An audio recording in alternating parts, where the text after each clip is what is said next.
vous avez une clique, un groupe d'individus qui vont se mettre ensemble et décident de faire d'une société para-étatique leur propriété privée. Ils s'asseyent dans une salle, ils se distribuent les actions selon chacun sa fidélité et son engagement auprès de Mme Ingrid Awade. Selon votre fidélité, votre engagement, on vous donne les actions comme les cowboys, les gens qui partagent comme ça une pizza dans une salle. Et ces gens-là, ils n'ont même pas pensé une seule seconde d'associer les retraités. Parce qu'au Togo, il y a une association des retraités. C'est les travailleurs qui cotisent à la Caisse nationale de sécurité sociale. Ils ne se sont même pas foutus de dire on va appeler les retraités, et on va donner à l'association des retraités du Togo, de la Caisse nationale de sécurité sociale, qui vivent une misère crasse, une misère indescriptible. On va leur donner 10 parts, 20 parts, 50 parts, pour que, à la fin de chaque exercice annuel, si eux, ils ont un peu d'argent, des dividendes, ils vont se partager entre eux. Ils n'ont pas pensé à ça. Ils n'ont même pas pensé donner un peu d'argent aux retraités. Ils ne se sont jamais assis pour penser donner un peu d'argent aux veuves qui perçoivent leur indemnité de veuvage à la caisse. Ils n'ont pas donné d'argent, ils n'ont pas décidé d'augmenter les allocations familiales des enfants qui prennent 2 000 francs par mois depuis 1972. Ils ont eux-mêmes pris des actions. Certains ont mis les actions au nom de leurs enfants. Et tous ces gens-là, c'est le visage de la minorité que je viens de vous montrer. C'est le visage de cette minorité comprador, satanico-diabolique au niveau de la Caisse nationale de sécurité que je viens de vous montrer. Ouais. On me dit, parce que je reçois aussi, en même temps, on me dit, Monsieur Atiglo Sassou, c'est le DG Sotec, véritable homme riche et homme de main. Voilà. Il semble que c'est un ami de Lala Nassimbe. Il est actionnaire de Jackpot. Je vais revenir tout à l'heure sur Jackpot. Je vais revenir actuellement sur Jackpot.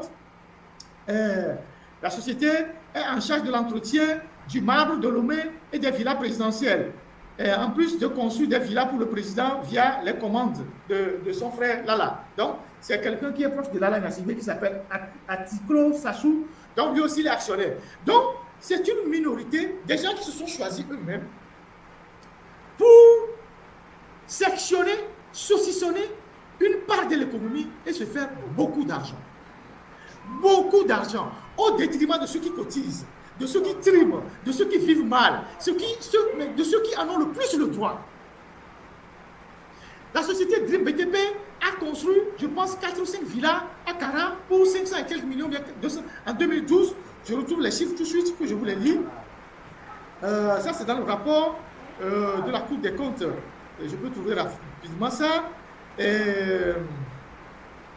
Voilà, en 2002, la société Dream Sal BTP a eu un marché de 460 millions 984 746 francs CFA pour la construction de 4 villas. 4 villas de 500 mètres carrés, chacune à Kara, pour le compte de la Caisse nationale de la sécurité sociale.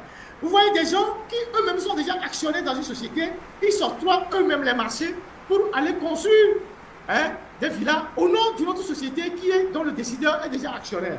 Donc, 460 millions 984 746 francs CFA pour construire 4 villas seulement pour la Caisse de sécurité sociale à Kara. Donc, ce qui est révoltant dans ce que je viens de dire, c'est le fait que tous ces gens-là que je viens de citer, ils sont dans les questions de conflit d'intérêts, dans la prise illégale d'intérêts, ils sont dans les questions de corruption. Corruption à haute dose. Parce que vous voyez autant qu'ils sont à la Caisse nationale de sécurité, ou bien leur patronne, celle qu'ils appellent maman, est à la Caisse nationale de sécurité sociale. Vous savez que la Caisse nationale de sécurité sociale aujourd'hui fait la misère à toutes les entreprises. Et donc, ces individus qui sont autour de la dame ont créé à leur tour des mini-entreprises où ils vont concurremment sur le marché avec 2 entreprises.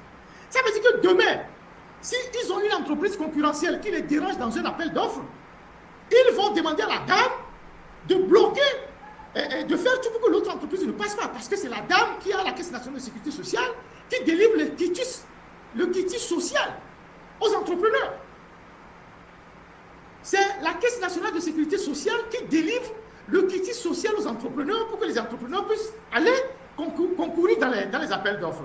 Donc, comme c'est leur patron, ils peuvent l'utiliser pour bloquer d'autres concurrents. Elle peut inventer quelque chose pour bloquer d'autres concurrents. De toute façon, Et ils ont l'hôpital d'Octalafia. Et c'est eux qui vont fermer les cliniques des autres personnes.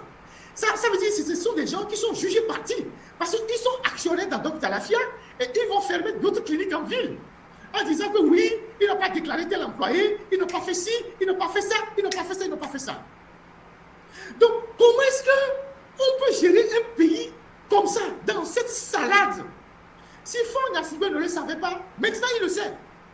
S'il ne sait pas qu'autour de Mme Ingrid Awade, voilà tous ceux qui gravitent autour d'elle, tous ceux qui mettent la main sur un pan de l'économie du Togo, à travers cette histoire de la Caisse nationale de sécurité, plus les démembrements, hein, la brasserie nationale, l'hôpital d'Octalafia, et les cités qui sont en train de construire. Par exemple, tous ceux qui ont les sociétés BTP, quand on construisait les villas de la cité du Millénium ou de la cité Renaissance, ce sont leurs propres sociétés qui fournissent tout. Ils sont les fournisseurs de ciment, c'est eux qui fournissent le gravier, c'est eux qui fournissent les briques, c'est eux qui fournissent les fers, c'est eux qui fournissent tout, même aluminium, tout. C'est leur société qui fournit ça. Donc finalement, les autres ne doivent pas travailler, seules leurs sociétés doivent travailler. Et pourtant, la responsabilité de l'État, c'est d'amener toutes les sociétés du pays à travailler, parce que toutes ces sociétés sont appelées à payer des impôts. La question même est de savoir que si ces gens-là payent régulièrement leurs impôts, tout ce que je viens de citer là, s'ils payent régulièrement leurs impôts, quand les gens ont des sociétés comme ça, des sociétés cachées, des sociétés comme ça, comment voulez-vous que ces gens-là ne deviennent pas milliardaires en si peu de temps? La société Dream BTP ou bien c'est pas Delta quoi là, c'est eux qui construisent actuellement, non, EDAL, le groupe EDAL, c'est eux qui sont en train de construire la bretelle, quand vous arrivez à Notier là, la bretelle qui quitte la brigade de gendarmerie de Notier pour aller dans le marché de Notier là, c'est eux qui ont eu ça. Est-ce que ce n'est pas l'appel d'offres, ce n'est pas entente directe, eux sont les seuls à savoir. C'est eux qui ont fait l'assainissement une partie de l'hôpital d'Octalafia. C'est également eux qui font une route au niveau de derrière la direction de Togo Télécom, j'étais là-bas, derrière le ministère de la Justice. Donc, les gens sont là, ils reçoivent des marchés gré à gré, et je ne sais pas comment ils les exécutent, mais ils retrouvent des milliards, des milliards, des milliards. Si Faure ne le savait pas, aujourd'hui il le sait, parce que vous avez 70% des entreprises togolaises de BTP qui ne travaillent pas. Vous avez 70% des entreprises togolaises de BTP qui ont fermé leurs entreprises. Les gens sont au chômage. Vous avez plein d'entreprises togolaises qui ne travaillent pas aujourd'hui, qui sont au chômage. Donc, les tri-mois, tout ça, vous comprenez pourquoi les gens refusent de déclarer leurs biens. Les tri-mois comme ça, vous vous rappelez quand Tri-mois défendait l'hôpital d'Octalafia sur un débat sur Africa, c'est pas Africa 24 pourquoi là, Tri-mois défendait d'Octalafia là.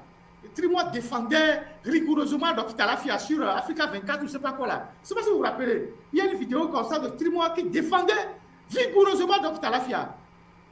Sigbo, il a 15 millions dans la morgue de l'hôpital là-bas. Il a 2 millions dans l'ambulance. Il a 1 million dans le restaurant. C'est des morguiers. C'est des morguiers. Ils sont des thanatopracteurs. Ils veulent contrôler toute la chaîne sur laquelle il y a l'argent. Parce que on y avait adolé ou amour le job, amour le coup souvent. Donc, ils vont créer la morgue pour recevoir les cadavres. On comprend pourquoi ils maintiennent les Togolais dans la misère. Parce que c'est eux qui entretiennent les cadavres. La seule chose qu'ils n'ont pas créée, c'est la pompe funèbre et puis le cimetière. Ils vont créer ça bientôt. Donc, on est dans un pays normal, tous ces gens-là, on les fout en prison. Maintenant, tout ce groupe-là, ils sont allés créer une autre société de casino. La Caisse nationale de sécurité sociale, plus quelques individus, plus des Libanais, ils ont créé un casino qu'on appelle le jackpot.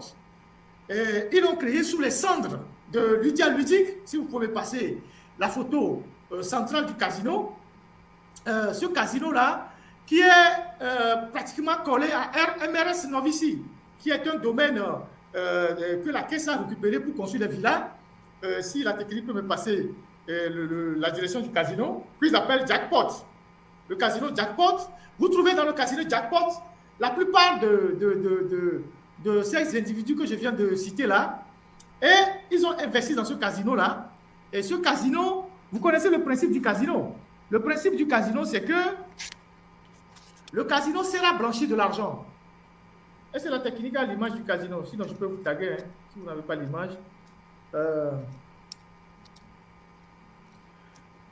Est-ce que vous avez l'image du casino? Voilà, jackpot.